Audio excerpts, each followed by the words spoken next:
Welcome to another mini vlog. এটা actually কালকের mini vlog. কাল ছিল একটা বার্থডে পার্টির ইনভিটেশন, তো ওইখানেই চলে গিয়েছিলাম।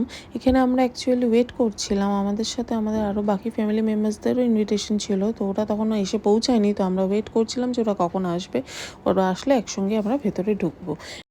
আর গেটটা দেখো, এন্ট্রি গেটটা কি সুন্দর করে সাজিয়েছে। তো তারপর আমরা সবাই ভেতরে চলে গিয়েছিলাম। আর এখানে ছিল স্টার্টারে ছিল চিলি চিকেন ড্রাই আর অরেঞ্জ ব্লাস্ট। আর এখানে দেখো আমার শাশুড়ি মাও খাচ্ছে, আর আমার ছেলে দৌড়ে বেড়াচ্ছে। গোটা ইয়েটা ও দৌড়ে বেড়াচ্ছিল, খুবই দুষ্টুমি করে। আর এখানে দেখো সব বাচ্চাটা প্রায় তাই করছে, দৌড়াচ্ছে আর খেলছে বেলুন নিয়ে। একটা বার্থডে পার্টি বলে কথা, তো পার্টিতে বাচ্চাটা থাকলে, বেলুন থাকলে তো খেলবেই, ওরা তাই করছিল। আর এখানে অলরেডি কেকটা রেডি করে দেওয়া হয়েছিল। কেক কাটিং কিছুক্ষণ পরেই শুরু হবে, এই জন্য কেকটা অলরেডি টেবিলে রেডি করে দিয়েছিল। আর এখানে ওরা দেখো অলরেডি ওদের বার্থডে ক্যাপ পেয়ে গেছিলো, ক্যাপ পরে বসে পড়েছিল। আর সবাইকে একটা করে রিটার্ন গিফট দিয়েছিল, ওরা ওটা নিয়ে বসেছিল। আর এখানে ডেকোরেশনটা দেখো কি সুন্দর হয়েছে। আর বার্থডে বয় অলমোস্ট রেডি, ওখানে ফটো সেশন চলছিল, ওর ফটো তুলছিল ওর।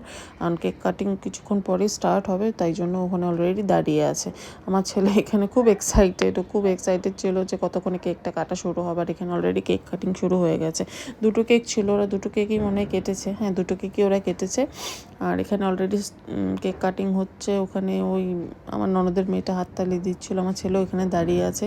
ও তো ভীষণ এক্সাইটেড, কখন কেক কাটবে বারবার এই বলছিল, কতক্ষণে কেক খাবো, যা হয় আর কি, বাচ্চারা তো একটু এক্সাইটেড থাকে যে কোনো পার্টি হলে, আর স্পেশালি বার্থডে পার্টি বলে কথা। আর এখানে কেক কাটিং হয়ে গেল, আমরা একটু বসেছিলাম, দিয়ে তারপর চলে গেছিলাম ডিরেক্ট ফর ডিনার। তো ডিনারে ছিল স্যালাড আর মিক্সড পিকল, আর এদিকে ছিল ডাল তরকা আর মিক্সড ভেজ, সঙ্গে ছিল বেবি নান, আর ওদিকে ছিল পিস পোলাও, আর তার সাথে ছিল চিকেন কষা। এটা হচ্ছে আমার হাজব্যান্ডের প্লেট, ওপরা সব কিছুই টেস্ট করেছে, আর আমি এইটুকু জিনিসই নিয়েছি, আমি সব কিছু টেস্ট করিনি। তারপরে খাওয়া দাওয়ার পরে একটু চলে গিয়েছিলাম ছেলেকে নিয়ে ফটো সেশন করতে, ছেলের কটা ফটো তুলে দিলাম, আর তারপরে বাড়ি চলে এলাম। বাই।